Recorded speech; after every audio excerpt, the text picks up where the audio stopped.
Isang mapagpalang madaling araw ngayon ng 1 ng November.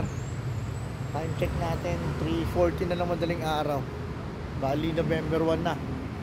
Duty tayo dito sa sa Golden Haven Memorial Park dito po sa kabaan ng C5 extension.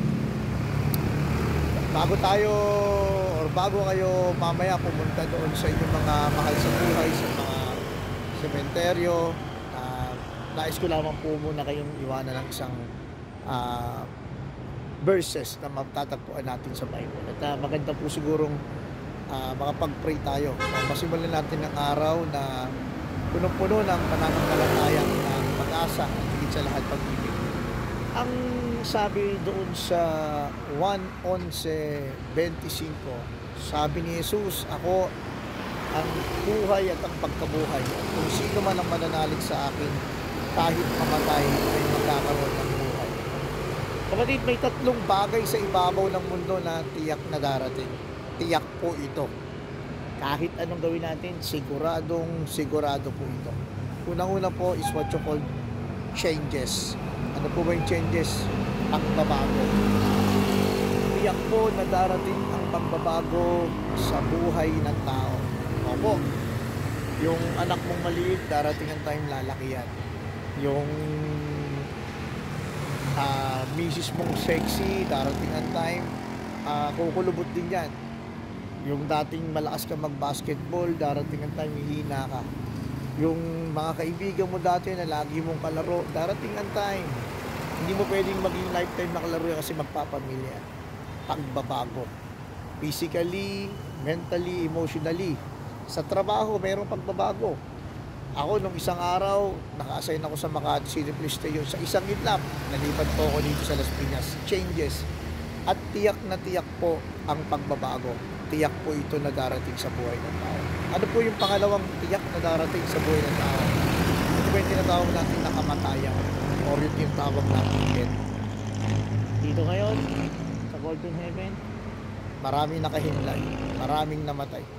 At ito nga po yung araw na to, ginugunitan natin, hindi lamang yung mga namatay, kung hindi yung mga kasamahan natin, mga kapatid natin sa pananampalataya na naging mabuti at matatawag natin mga santo. Kaya ito yung November 1, it is the All Saints Day.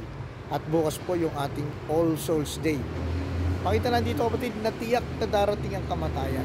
At ito nga po yung tinatawag natin the greatest neutralizer of all. Dito tayo tatabla. Walang mayaman, walang mayaman, walang mahirap, walang matanda, walang bata. Kaya sabi nga po, pumunta ka daw sa cemetery at pakikita mo doon ang iba't ibang edad, matanda, bata, lalaki, babae. Walang pinipili ang kamatayan. At tiyak po na darating ang kamatayan sa buhay ng tao. Pero ito po ang mabigat.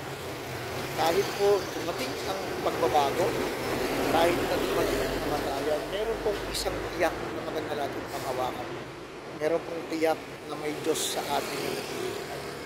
At ito nga po yung pangako niya sa 1:11:25 na sinasabi niya na ako ang buhay at ang pagkabuhay. Na kung sino man ang mananalig, kahit mamatay ay magkakaroon ng buhay na walang hanggan. Yes kapatid, yung mga mahal natin sa buhay, sila'y nauna.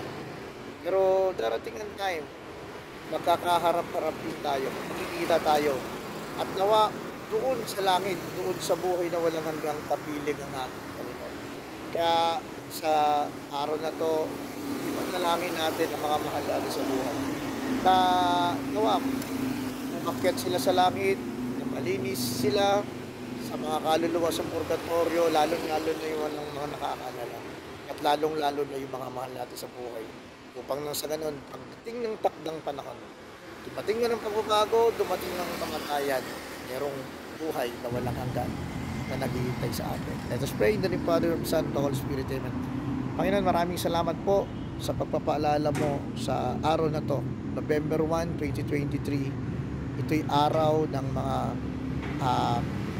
santo, pagkunita sa mga taong nabuhay sa ibabaw ng mundo na naging mabuti, na pinili na maglingkod sa iyo, maglingkod sa bayan at maglingkod sa kanyang kapwa. Panginoon, alam namin na dumating man ang kamatayan, dumating man ang pagbabago, meron kang pangako. Ito'y buhay na naman. Kaya itinataas na po namin ang lahat. Sinusuko na po namin. We ask this in the mighty name of Jesus, who lives and reigns namin forever.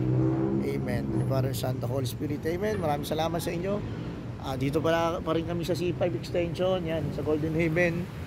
Shoutout lang natin dalawang tropa natin. Yan. Boss, shoutout ko lang, si Boss Nakar, yan o. Dito lang to. Sa Villa Cruz, yan. Mga duty natin kasamahan. Okay, bye-bye. God bless.